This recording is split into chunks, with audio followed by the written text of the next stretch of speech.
အဓိကတော့ထူးခြားချက်ကတော့ဒါ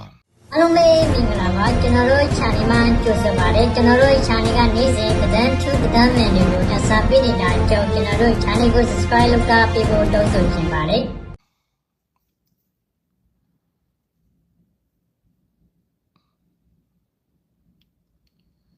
ဒီ NUG ရဲ့ဒီတက်မှုကြီးများဒုတိယအကြိမ်ညီလာခံအစည်းအဝေးကိုတော်လေးကိုဒါတို့ခံမရနိုင်ဖြစ်နေမှာပေါ့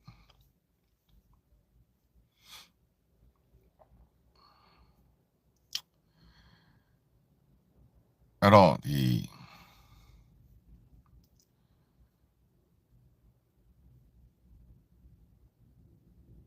2025တစ်နှစ်ပတ်လုံးပေါ့နော်တို့မှာဒီစစ်မှုမထမ်းမနေရနှစ်ရှိပြီတို့အသစ်တွေစုဆောင်းထားတာပေါ့နော်အဲ့တော့တို့စစ်အင်အားတွေဖြည့်တယ်အဲ့တော့2024 February ကနေတို့စလိုက်တာအခုဆိုရင်2026 February ဆိုတော့နှစ်တည်းပြည့်သွားပြီအဲ့တော့2025မှာတို့အဓိကရန်သူဘက်ကပေါ့နော်မင်းအောင်လှိုင်တို့ဘက်ကအဓိကပြန်လှုပ်ဆောင်သွားတာကဒီကေပြည်နယ်မှာရှိတဲ့ဒီအာရှလမ်းမကြီးကိုပြန်ယူတာ ਨੇ ဒီလာရှိုးမိုးကုတ်ကိုပြန်ယူတာဘယ်သူတို့လှုပ်သွားနိုင်လဲအဲ့ဒီနှစ်ခုလုံးကလည်းသူတို့ရဲ့အင်အားထက်ဒီရှမ်းမြောက်ပြန်မှာဆိုရင်တော့ဒီလာရှိုးနဲ့မိုးကုတ်ဖြစ်စဉ်ကတရုတ်အကူအညီနဲ့ကျွန်တော်တို့ရဲ့ဒီတအောင်ပလောင်တို့ကိုကန့်တို့ကိုပြန်ဆုတ်ခိုင်းလိုက်တာသူတို့တိုက်เสียမလို့ဘူးပေါ့ဗျာသူတို့ရဲ့အရေးချင်းမပါဘူးပေါ့အာရှလမ်းကလေခဏတုန်းကဒီပြည်သူစစ်ဆိုတဲ့ဒီ Border Guard Force နဲ့ကြားစောက်တက်လို့ခေါ်တယ်ဒီဘူချီတူတို့အုပ်စုတို့ DKB တို့နဲ့ပေါင်းပြီးတော့ပဲသူတို့ပြန်ရသွားတာပေါ့ဗျာမြဝတီနဲ့ဒီ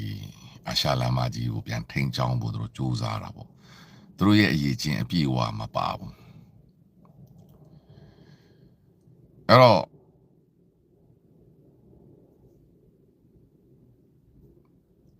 ဒီ2025မှာဗမော်နဲ့ကြောက်ဖြူကို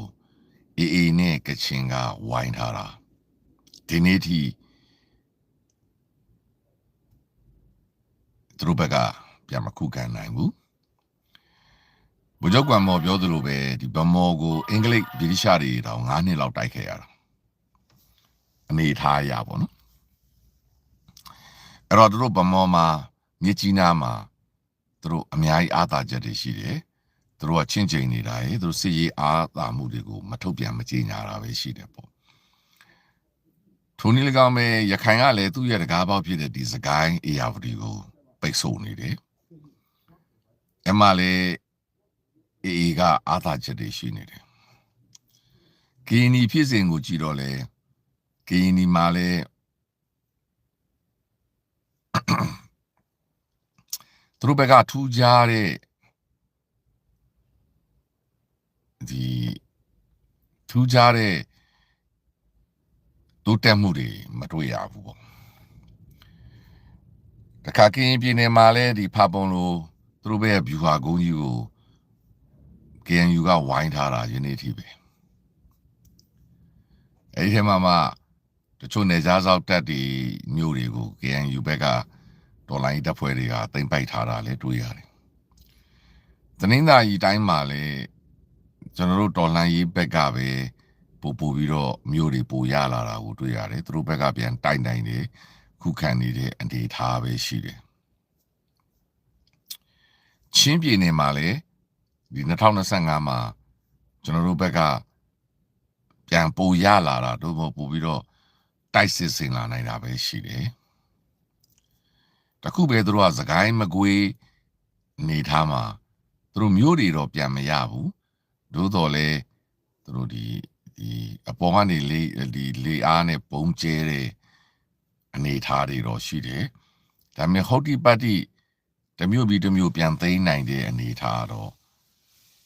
မရှိဘူးပေါ့ပြောချင်တာကသူတို့ကမြေပြင်စစ်ကြောင်းတွေမထိုးနိုင်သေးဘူးအဲ့တော့သူတို့ကအရင်ကနဲ့ဆိုင်ရင်တော့အင်အားတွေပိုတိုးချဲ့လာပြီးတော့အင်အား100 200 300 400 500နဲ့တော့စစ်ကြောင်းတွေထိုးဖို့ကြိုးစားနေတာပဲရှိတယ်ဒါပေမဲ့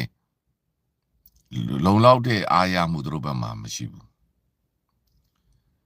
ရှမ်းပြည်မှာလည်းငကိုရှိရင်ဆိုအတိုင်းပဲကိုကန့်ကပူနေရသွားတယ်တောင်းပလောင်ကနေရပူနိုင်သွားတယ်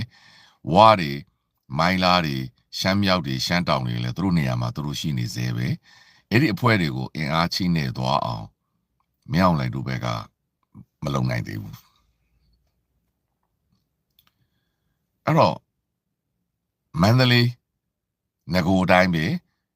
ဒေါ်လာရေးတပ်ဖွဲ့တွေကိုအင်အားချိနေသွားအောင်မလုံနိုင်ဘူးဒီတော်လန်ရေးတပ်ဖွဲ့တွေရဲ့ဒီမင်းကြံတဝိုက်ပေါ့နော်ဒီပကုတ်ခုတော့ဒီတော်လန်ရေးတပ်ဖွဲ့တွေရဲ့ဒီလျက်တစ်ပြက်တိုက်ခိုက်မှုအောက်မှာသူတို့အလူလိတ်ခံနေရစေပဲမချေမုန်းနိုင်ဘူးမကွေးတိုင်းမှာတော့ငကိုအတိုင်းပဲတော်လိုင်းတပ်ဖွဲ့တွေရှိနေသေးပဲမန္တလေးတိုင်းမချေမုန်းနိုင်တဲ့အပြင်တော်လိုင်းတပ်ဖွဲ့တွေရဲ့ဒီ short တိုက်ဒုံးတွေနဲ့နန်းတွင်းကိုတိုက်ခိုက်ခံနေရသေးပဲရှိနေသေးတယ်အခါပဲခူးတိုင်းကတော့ဒီတော်လိုင်းတပ်ဖွဲ့တွေရဲ့အောင်ပွဲလို့ပြောလို့ရတယ်မင်းအောင်လှိုင်တို့ဘက်ကကြည့်ရင်ပိုပြီးခံစစ်ဖြစ်လာတယ်ပိုပြီးနေမြေတွေမှာဒီတော်လိုင်းတပ်ဖွဲ့တွေရဲ့ဝင်ရောက်ခြေကုပ်အခြေချနေရာယူတာတွေကိုမတားမဆီးနိုင်ဘဲနဲ့သူတို့ရဲ့ဂိတ်စခန်းတွေခဏအတိုက်ခံနေရစေရှိနေစေပဲအဲ့တော့ပဲခူးတိုင်းမှာဆိုရင်ဒါမင်းအောင်လှိုင်တို့ဘက်ကအရှုံးကြီးရှုံးနေတယ်ဥပမာရန်ကုန်ပြည်လမ်းမနဲ့ရန်ကုန်မန္တလေးလမ်းမဒီ main လမ်းမနှစ်ခုလုံးကိုတော်လိုင်းတပ်ဖွဲ့တွေကလက်တပြက်ဝင်ပြီးစစ်စင်ရေးလုပ်နေတာကိုမချေမုန်းနိုင်ဘူးမတားဆီးနိုင်ဘူးဒါပဲခူးတိုင်းရန်ကုန်တိုင်းအနေထားကတော့မြေအောက်စစ်စင်ရေးတွေရောပါသွားတာရှိတယ် UG တွေလှုပ်ရှားမှုတွေရောပါသွားတာရှိတယ်သို့တော်လည်းရန်ကုန်တိုင်းမှာလည်းနိုင်ငံရေးအရာပြည်သူတွေရဲ့ silent debate တွေဒီတော်လန်တော်လူငယ်များရဲ့ debate တွေကိုအပြည့်အဝမတားဆီးနိုင်သေးဘူး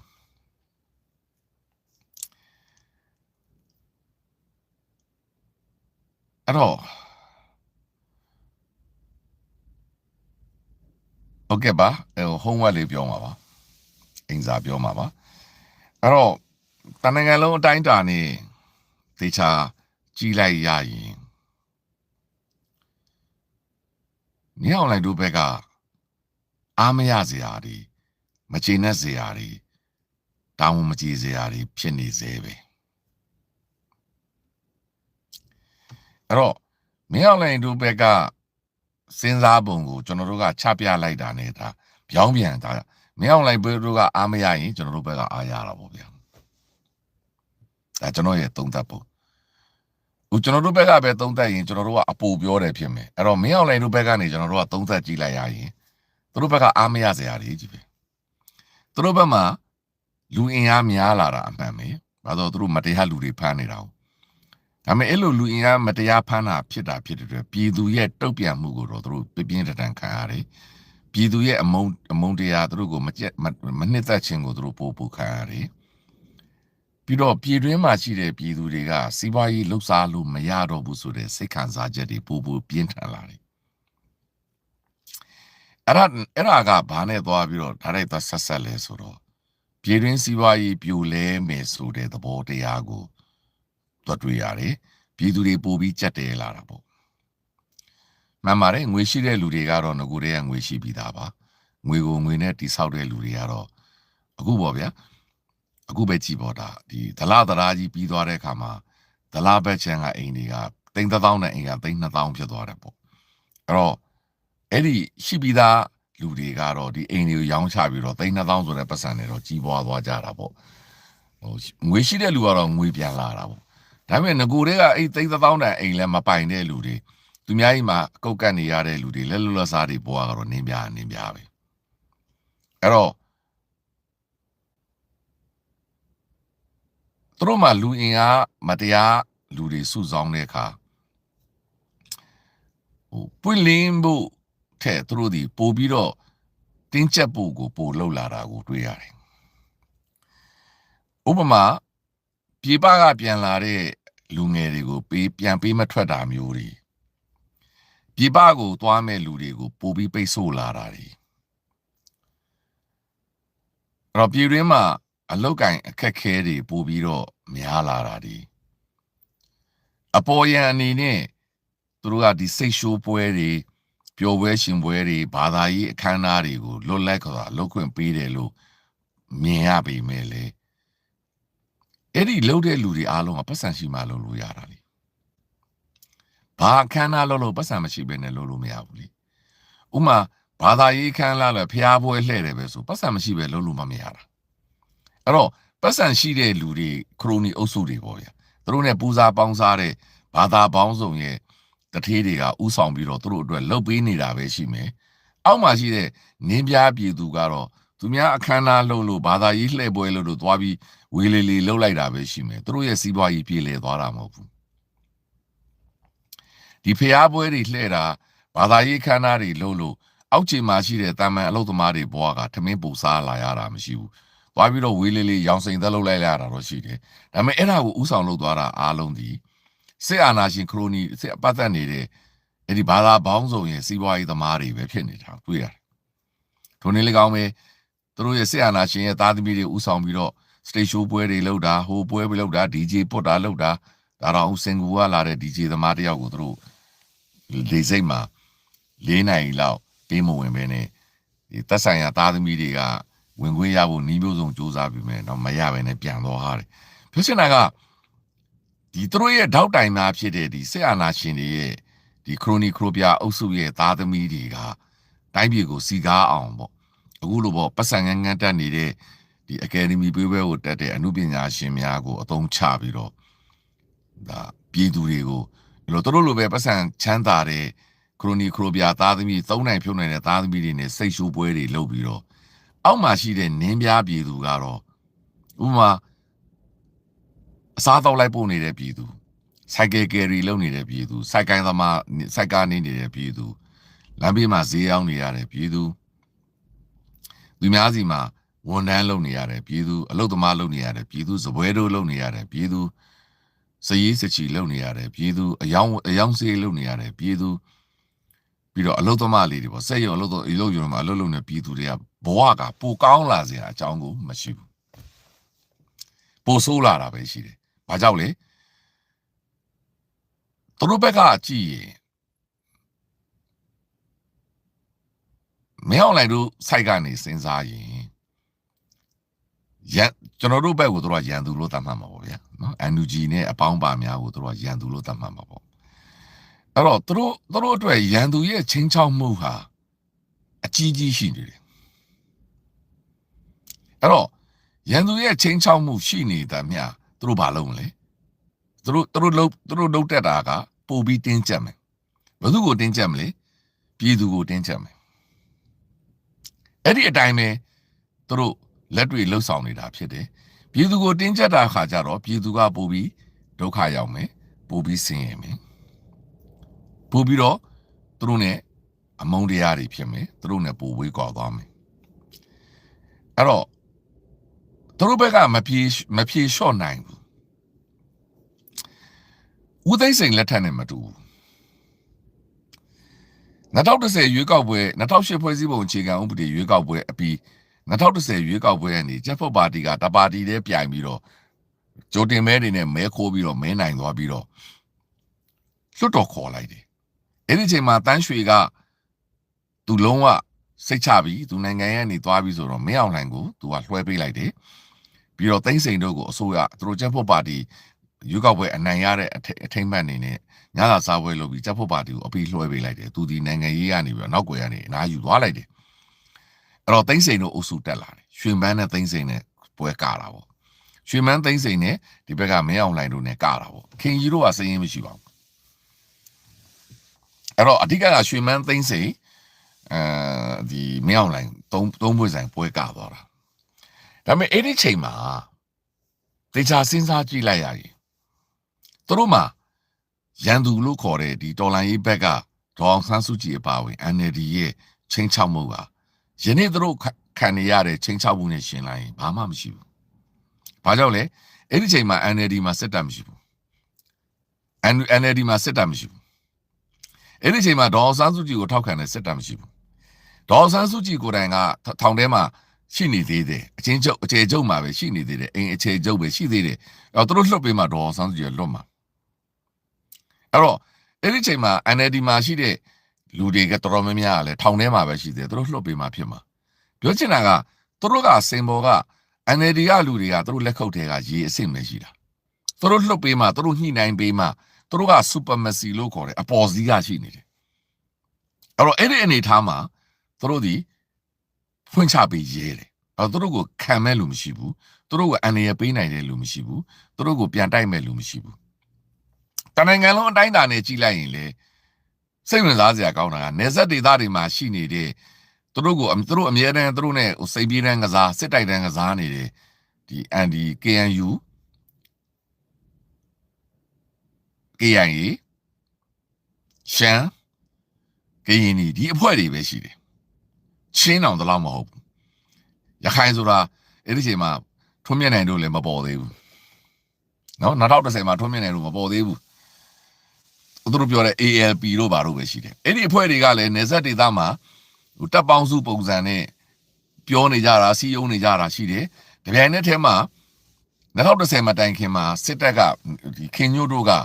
bilateral တွေထိုးထားတာတွေရှိတယ်တစ်ဖွဲ့ချင်းတိုင်းသားတစ်ဖွဲ့ချင်းနဲ့ဥမာကချင်ပြည်နယ်မှာဆိုအဲ့ဒီချိန်မှာငင်းချင်းရတာဗာစစ်ပွဲမှမရှိဘူး bilateral ထိုးထားတာ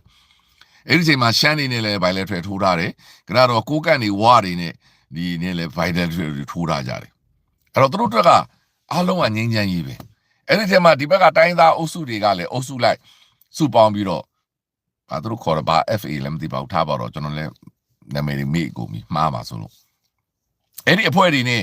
သူကတဆင့်ချင်းဆွေးနွေးမဲ့အနေထားတဲ့တန်းအစုနေတယ်အဲ့တော့သူတို့မှာဘာချင်းချောက်မှုမှမရှိဘူးဒါကြောင့်သူတို့ဒီအပေါ်စီကနေစူပါမက်ဆီအနေနဲ့ပဲဒေါ်ဆန်းစုကြည်ကိုမြားတယ်အရင်လှုပ်ပေးတယ်ပြီးတော့သူတို့ကဒီနိုင်ငံရေးအကျဉ်းသားတွေလှုပ်ပေးမယ်ဆိုပြီးတော့ NLD နဲ့တခြားတက်ကြွလူတဖြည်းဖြည်းလှုပ်ပေးတယ်တချို့တိုင်းသားတွေကိုလည်းလှုပ်ပေးတယ်အဲ့ဒီမှာတဆင့်သူတို့ကဒေါ်ဆန်းစုကြည်ကိုကြားဖြတ်ရွေးကောက်ပွဲဝင်ဖို့အတွက်သူတို့ကကမ်းလှမ်းလိုက်တယ်အဲ့တော့လွတ်သွားတဲ့နေရာတွေကိုရွေးကောက်ပွဲလုပ်ပေးမယ်ဆိုတဲ့အရှိန်နဲ့သူတို့ကနိုင်ငံရေးရည်ချင်းကိုလှည့်ပလိုက်တယ်တပြိုင်နက်တည်းမှာကနတော့ကနေဆက်မှာရှိတဲ့တိုင်းသားတွေနဲ့လည်းငင်းချမ်းရေးစာချုပ်ချုပ်ဖို့အတွက်သူတို့ဒီကနတော့ NCA ထိုးဖို့အတွက်သူတို့ကဆွေးနွေးမှုတွေညှိနှိုင်းမှုတွေဒီတက်မတော် level နဲ့တိုင်းသားဘူချုပ် level တွေနဲ့တိုင်းလျှောက်ဆွေးသွင်းနေတာအဲ့ဒါကနေမှတဆင့်ဒေါ်ဆန်းစုကြည်ကိုလွှတ်တော်ထဲခေါ်ထည့်လိုက်တယ်ပြီးတော့လွှတ်တော်မှာရေးရကော်မတီဥက္ကဋ္ဌကတခုပေးလိုက်တယ်အဲ့ကနေမှတဆင့်သူတို့ဟာဒီတန်တဲ့ဟာတွေကိုနိုင်ငံတကာကိုရှော့တယ်ဆိုပြီးတဖြည်းဖြည်းရှော့ပြီးတော့သူတို့ကစားသွားတာ NLD ကိုအသက်ပြန်သွင်းခိုင်းတာပေါ့ဗျာအဲ့တော့အဲ့ဒီအခြေအနေကအဲ့ဒီ2012 2013 2014 2015အခြေအနေဟာသူတို့ဘက်ကကြည့်ရင်အသာစီးပဲဘာလို့သူတို့တစ်ဖွဲ့ပဲလက်နက်ရှိတယ်သူတို့ကိုတိုက်နိုင်တဲ့တိုင်းသားတွေကိုလည်းသူတို့ကအကုန်လုံးစာချုပ်တွေချုပ်ပြီးတော့အခွင့်အရေးတွေပေးပြီးတော့ဥမာဆိုရင်ဒီ KNU တို့ဘာတို့နဲ့သူတို့အခွင့်အရေးတွေပေးပြီးတော့စီးပွားရေးတွေပေးလို့ပြီးတော့ငင်းချမ်းရေးတွေလုပ်ပြီးတော့ဆွေးနွေးပွဲတွေလုပ်ပြီးတော့သူတို့ကအကုန်လုံးတက်ချထားပြီအဲ့တော့သူတို့ကို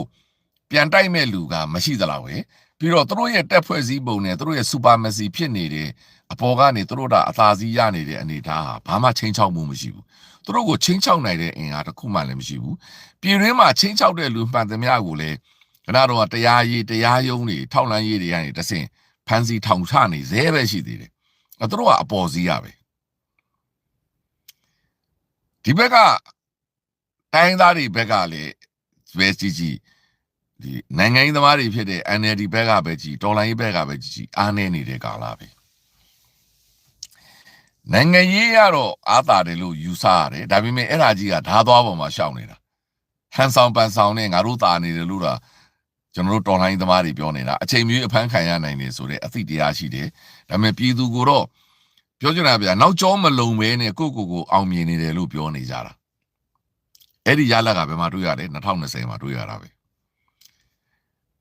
အဲ့တော့ကျွန်တော်တို့ဘက်ကနိုင်ငံရေးသမားတွေက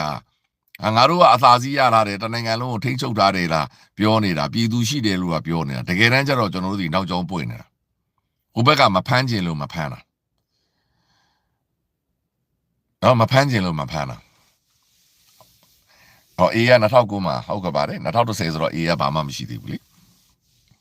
အဲ့တော့မဖမ်းခြင်းလို့မဖမ်းတာအဲ့တော့မဖမ်းခြင်းလို့မဖမ်းတာဖြစ်တဲ့အတွက်ကိုကတော့အဟုတ်ကြီးလို့ထင်နေတာပဲအဲ့ဒါကိုသူတို့ကိုချင်းချောက်လာပြီးလို့ထင်တယ်နိုင်ငံရေးရသူတို့ကိုချင်းချောက်လာပြီးလို့ထင်လာပြီ2010မှာ2020မှာနိုင်ငံရေးရသူတို့ကိုချင်းချောက်လာပြီးလို့ထင်လာတဲ့အခါမှာသူတို့တွေအန်ရရှိလာပြီးဆိုတဲ့အခါမှာသူတို့အကုန်ရှင်းတာပဲအဲ့ဒါကိုအာနာသိမ့်ပြီးရှင်းတဲ့အချိန်မှာငကိုတွေကထင်တဲ့အတိုင်းပဲကျွန်တော်တို့ဘက်ကနောက်ကျောပွင့်နေတာဆိုတာအထင်ရှားပဲချက်ကလေးငှက်ကလေးဖမ်းတယ်လို့တညထဲမှာအကုန်ဖမ်းခံလိုက်ရတယ်